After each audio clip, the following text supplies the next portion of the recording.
again. This morning we're going to be talking on the subject, how can we have more faith? How can we have more faith? First question that will come to mind, well, why do we want more faith?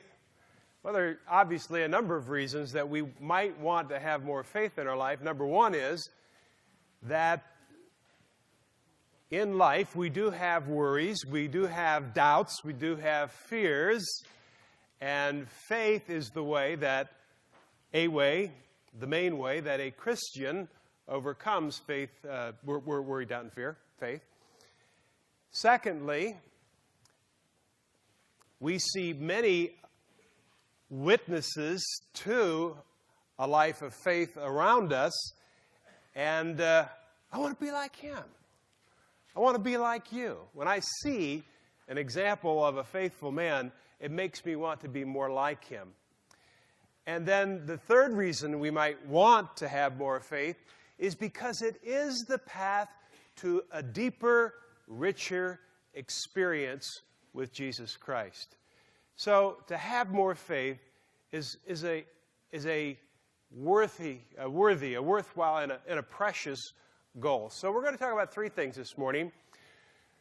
We're going to talk about what is faith compared to disbelief. We're going to talk about some examples of well-known believers and what happened to them. And then we'll talk about how we can strengthen our faith today. First, we'll talk about what is faith compared to belief. Now, in the one-year Bible study, which we're going through, this week's readings take us on 3 different days through Hebrews chapter 11.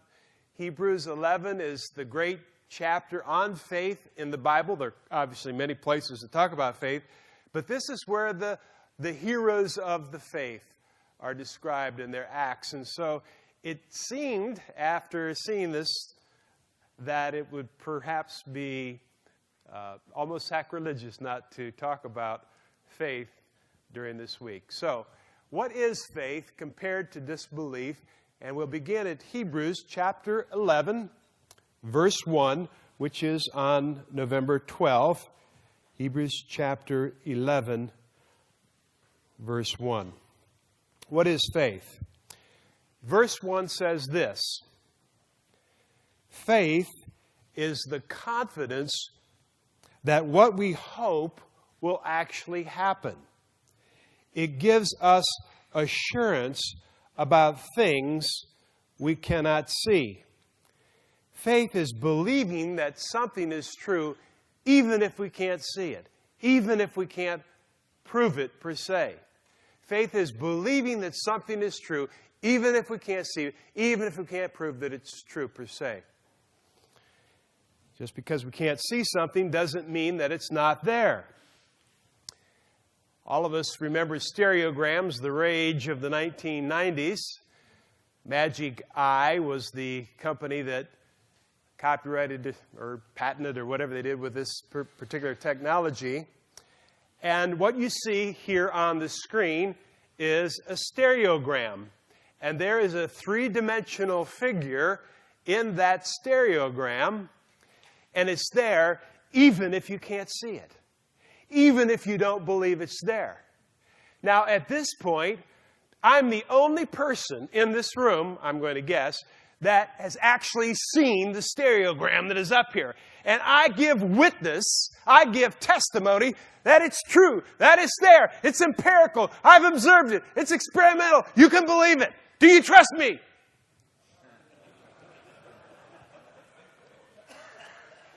What's up?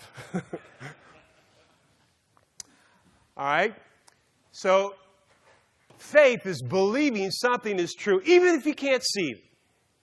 But I'm going to help you see the figure in this particular stereogram. And so on your questions today is printed in black and white this particular stereogram. Now, here's what I want you to do. Here's what I want you to do. I want all of you to do this because I'm looking for some witnesses. I'm looking for some testifiers. All right, what you do, you see these 2 dots above the picture. What you do is you start with this near your nose, and then you keep your eye on the two dots. And you let your eyes go out of focus, and then you begin to move the figure away until you see three dots. And when you see three dots, then you will begin to see a three-dimensional figure. Some of you will begin to see a three-dimensional figure appear, and just keep moving it away, moving it away. All right? All right?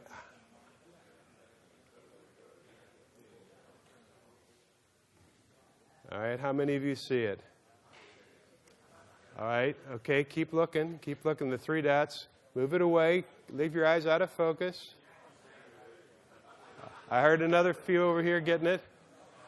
All right, how many can see it now? You see it? First time you've ever been able to figure one of these out, isn't it? Wow, this is pretty cool. It really is there. Some things are true even if you can't see them. Now, let me ask you a question. How many of you are willing to trust me that it was really there when I said that I was the only one that saw it? A couple of you. Now, how many of you have seen the figure in this stereogram now? Raise your hands. Raise your hands. Brag! Yeah, look at there. Now we've got 20 or 30 guys that have seen it. How many of you believe at this point, on the testimony of these witnesses, how many of you have faith that there is a figure in here, even if you can't see it? Is there anybody in here at this point, realistically now, not all kidding aside, is there anybody in here at this point who realistically would doubt that there is a three-dimensional figure in this picture on the basis of the testimony of these guys who have said that they've seen it? Is there anybody? If you still really doubt, not just playing around, but really doubt, raise your hand. Well, at this point, on the testimony of many witnesses, you believe that there is a figure there, and there's what it is, right? I just entitled this, based on our recent information about Pluto,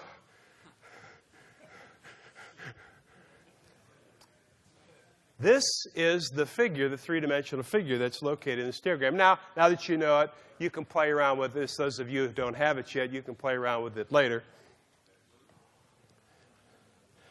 So, what is faith as opposed to disbelief?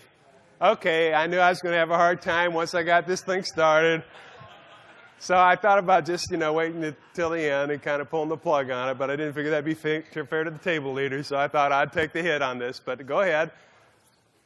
Get it out of your system. Okay, at this point, class, turn your papers over and put your pencils down. The test is over. Gee. Can we do another one? I don't know. Did you get the first one? All right. What I have in my hand here, this is a radio, right? This is a radio. And it has an electric cord. How many of you have faith that if I turn this radio on, that it will play music? How many of you believe that that's true? I mean, there's the cord. How many of you believe that it's true that if I turn this radio on? All right, well, faith is believing something even if you can't see it, and even if you can't prove it's true. But in your case, you might be sadly mistaken because there is a lot of, the obvious evidence here be that, but of course, this is a radio that has a battery also, and so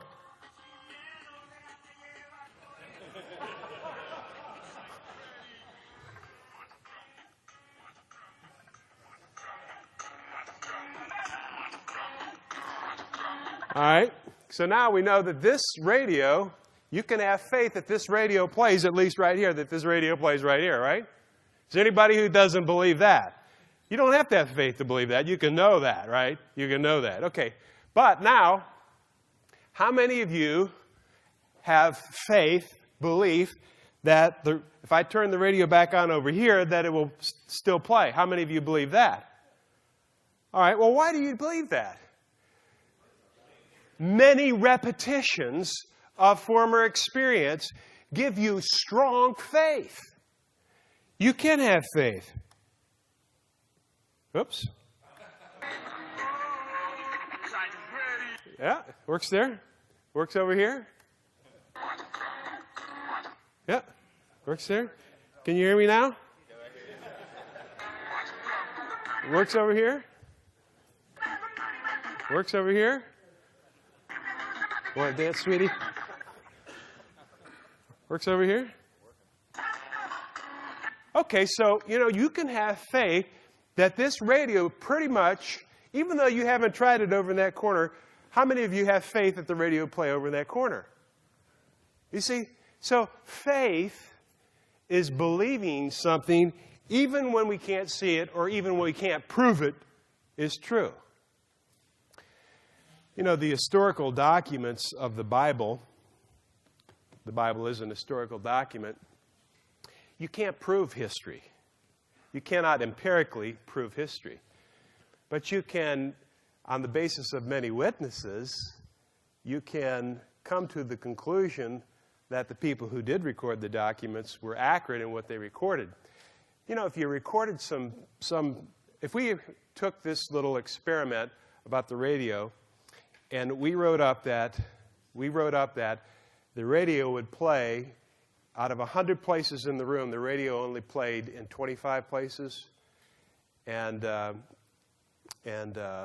we wrote it up in such a way that it did not appear to be true. We would not be able to foil such a hoax. We would not be able to really convince people that it wouldn't play in all the other places in the room. And we have so many witnesses to the historical Christian faith. What is Christian faith as opposed to just kind of general faith? We've been talking about general faith here, just general faith. But what is Christian faith? Faith is the confidence of things hoped for, the conviction of things not seen. Look over in verse 6. It says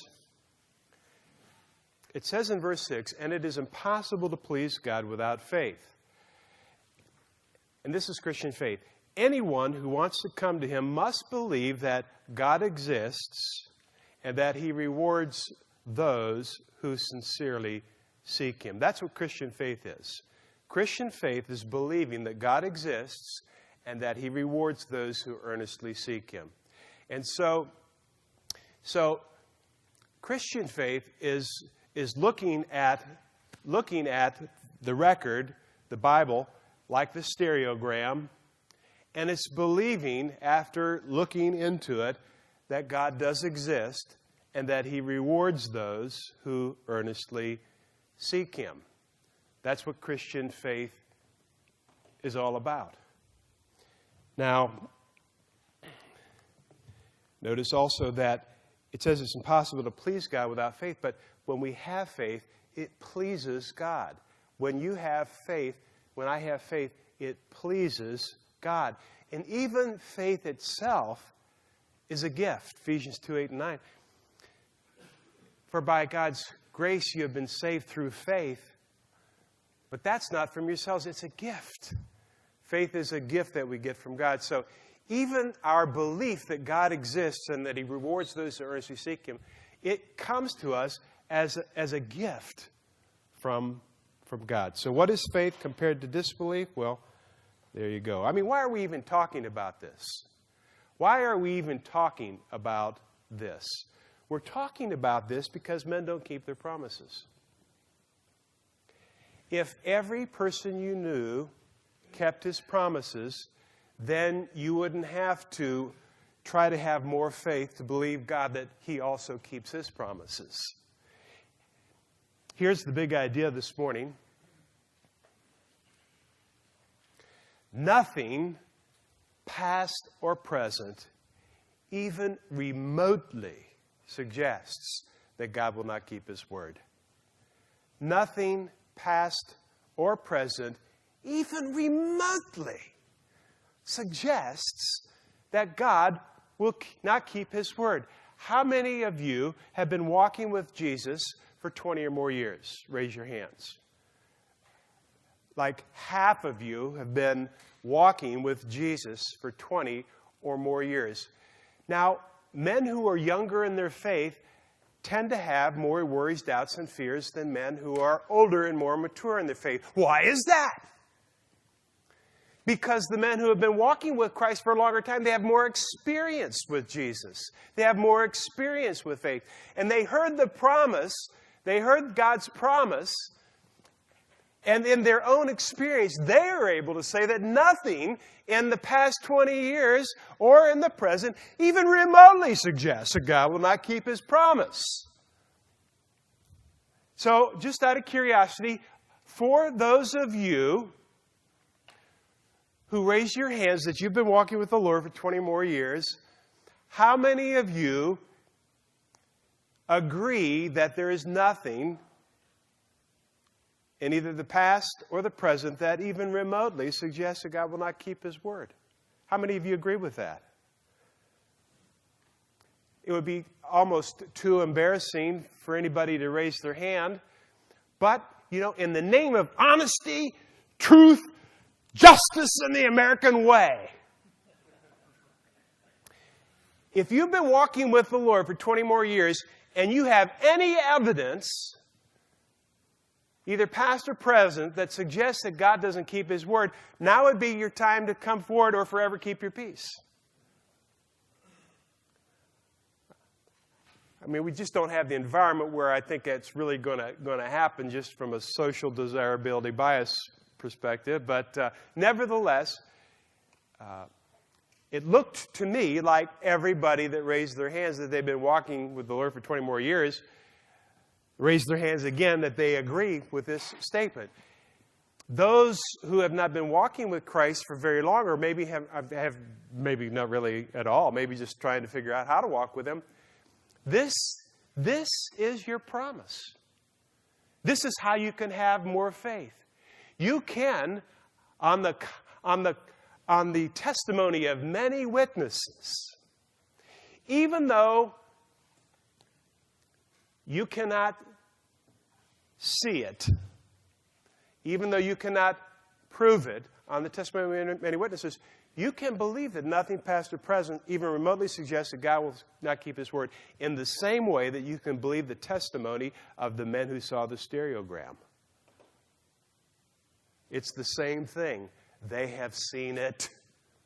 They have experienced it. It's real.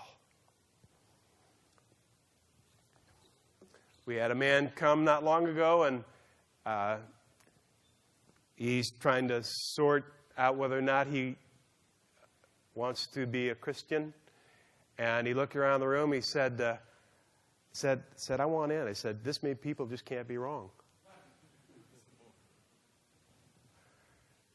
Examples of well-known believers and what happened to them. Let's look at verses 2 and following, really 2 through the end of the chapter. We're going to rush through this, but I want you to see other examples, biblical examples of believers, well-known believers, who had faith and what happened to them as a result of their faith. And you're going to see that God keeps his promise in ways that are difficult to understand, but he nevertheless does. Verse 4, by faith, Abel brought a more acceptable offering, and his offering gave evidence that he was a righteous man. Faith enabled because Abel didn't see anything in the past or the present that suggested that God wasn't able to keep his promise. He was enabled through that faith to bring a more acceptable offering and be a righteous man. Verse 5, faith enabled Enoch to be taken up to heaven without dying. Verse 7, faith enabled Noah to obey God and build the ark, and he received the righteousness that comes by faith. Verse 8, faith enabled Abraham to obey God and to leave his home and go to a place that he didn't know. It also, down in the last part of verse 9, And so did Isaac and Jacob, who inherited the same promise. Verse 11, faith enabled Sarah to believe God and have a child when she was too old to have a child, because she believed that God would keep His promise. Verse 13, all these people died still believing what God had promised them. They did not receive what was promised, but they saw it from a distance and welcomed it. Very difficult to understand. They agreed they were foreigners and nomads. Verse 14, obviously people who say such things are looking forward to a country that they can call their own. That's what we're doing here. Looking forward to a country we can call our own. Then go over to November 13, chapter 11, verse 17. Faith enabled Abraham to offer his son Isaac as a sacrifice. Abraham, who had received God's promises, was ready to sacrifice his only son. Verse 20. Faith enabled Isaac to promise blessings to his sons, Jacob and Esau. Verse 21. Faith enabled Jacob to bless each of Joseph's sons. Verse 22. Faith enabled Joseph to confidently say that the people of Israel would leave Egypt. 23, faith enabled Moses' parents to disobey the edict of the king. 24, faith enabled Moses to do all kinds of things that follow there. Verse 29, faith enabled Israel to pass through the Red Sea. 30, faith enabled the people of Israel to march around Jericho and see the walls come crashing down. Rahab, etc., etc. Turn over to to the date, November 14th, chapter 11, verse 32. How much more do I need to say? How much more do I need? How many more examples of the well-known believers and what happened to them do I have to give for you to understand that nothing past or present, even remotely, suggests that God will not keep His word? But, he goes on, it would just take too long to recount Gideon, Barak, Samson, Jephthah, David, Samuel, and all the other prophets. By faith, they did all kinds of things. Overthrew kingdoms, ruled with justice, and received what God had promised. Shut mouths of lions, quenched the flames of fire, escaped sword. Down to verse 35. But others were tortured, refusing to turn from God in order to be set free. They placed their hope in a better life after the resurrection. That's the promise. Faith, Christian faith, is believing that God exists and that He rewards those who earnestly seek Him. And how does God reward those who earnestly seek Him? Is it temporal blessings? In some cases, temporal blessings come to people, and in some cases they don't. That is not God's promise. God's promise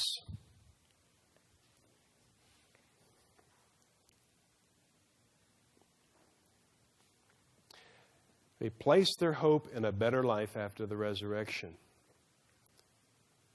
Some were jeered, backs cut open, whipped.